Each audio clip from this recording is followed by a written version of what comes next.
डालियों में बैठ जा, तलब है कुछ तो, तलब है कुछ तो। अस्सलामु अलैकुम वरहमतुल्लाहि वबरकातुहू। मेरे प्यारे आका सल्लल्लाहु ताला अलैहि वसल्लम के प्यारे दीवानों और सिलसिला वेश्या के प्यारे मुरीदों,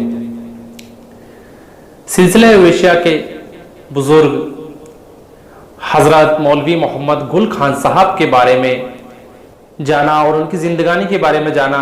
आइए जानते हैं अब बाबा लक्ष्मण दास जी के बारे में और उनकी जिंदगानी के बारे में। बाबा लक्ष्मण दास साहब मियां सुभान शाह साहब से बहुत मोहब्बत व अकीदत रखते थे।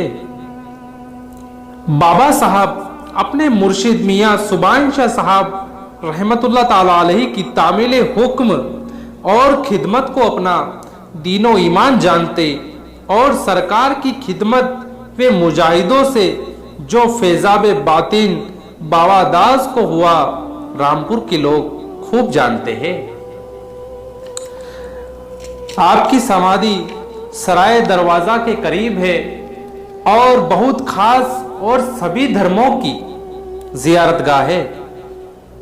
वहां हिंदू भी जाते हैं और मुसलमान भी जाते हैं और दूसरे धर्मों के लोग भी जाते हैं।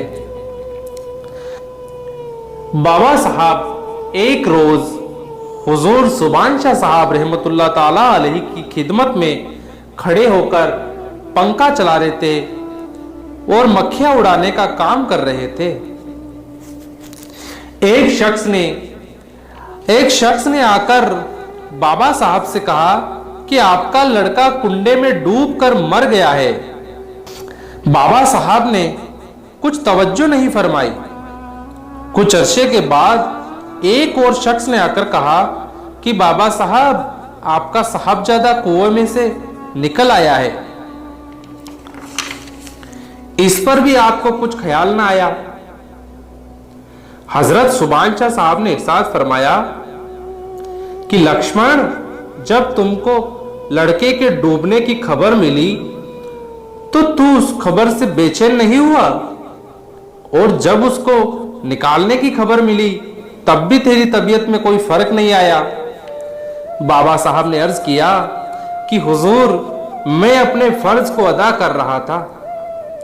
उस हालत में किसी की बात को मैंने सुना ही नहीं।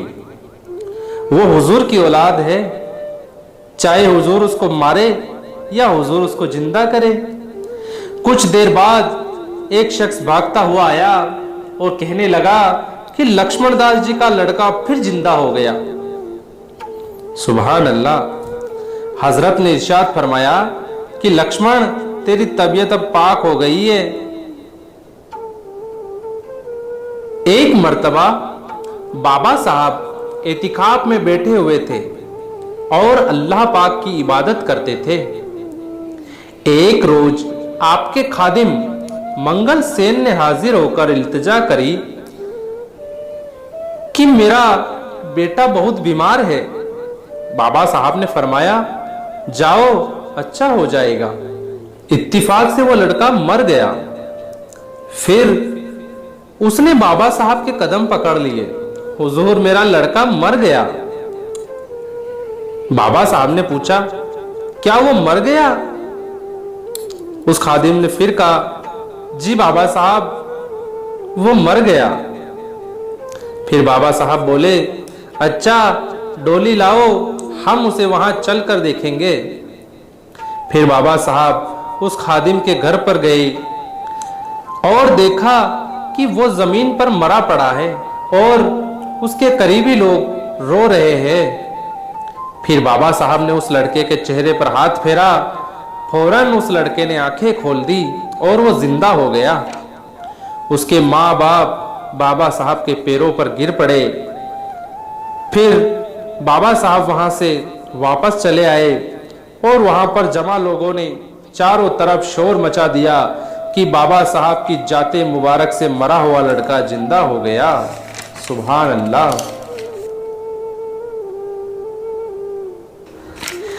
एक रोज बाबा साहब ने अपने खादिम सेवाराम को सौदा खरीदने के लिए बाजार भेजा। रास्ते में प्यारे लाल पंसारी मिला और सेवाराम से बोला कि ये लो 5 रुपए और बाबा साहब से मेरी सिफारिश कर देना कि मैं अपने मुकदमे में कामयाब हो जाऊं। सेवाराम वापस बाबा साहब का सौदा लेकर आ गया, मगर उस 5 रुपए और पंसारी की बात को वो भूल गया। बाबा साहब से उसकी निस्बत अर्ज नहीं करी। बाबा साहब बगीचे में टहल रहे थे। फिर बाबा साहब ने सेवाराम को बुलाकर यह फरमाया कि 5 रुपए जो तुमको एक शख्स ने बाजार में दिए थे, उनको हलाल करके खाओगे या हराम ही खाओगे? सेवाराम बहुत घबराया, आपके कदमों में गिर गया और माफी मांगने लगा। हुजूर, मैं भूल गया, मेरे से गुस्ताखी हो गई। बाबा साहब ने फरमाया, तुम हमको बदनाम करना चाहते हो? उसी वक्त आपने सेवाराम को बगीचे से निकाल दिया। मगर मियां शमसुद्दीन साहब ने बाबा साहब से उस सेवाराम की तरफ से माफी मांगी और पैर पकड़ लिए। अर्ज करी कि हुजूर, सेवाराम आपका पुराना सेवक है, इससे ये पहला गुनाह हुआ है। फिर बाबा साहब ने उसको माफ कर दिया और फरमाया कि आइंदा ऐसा गुनाह ना करे। फिर बाबा साहब की वजह से वो पंसारी अपने इरादे में कामयाब हो गया। सुभान अल्लाह।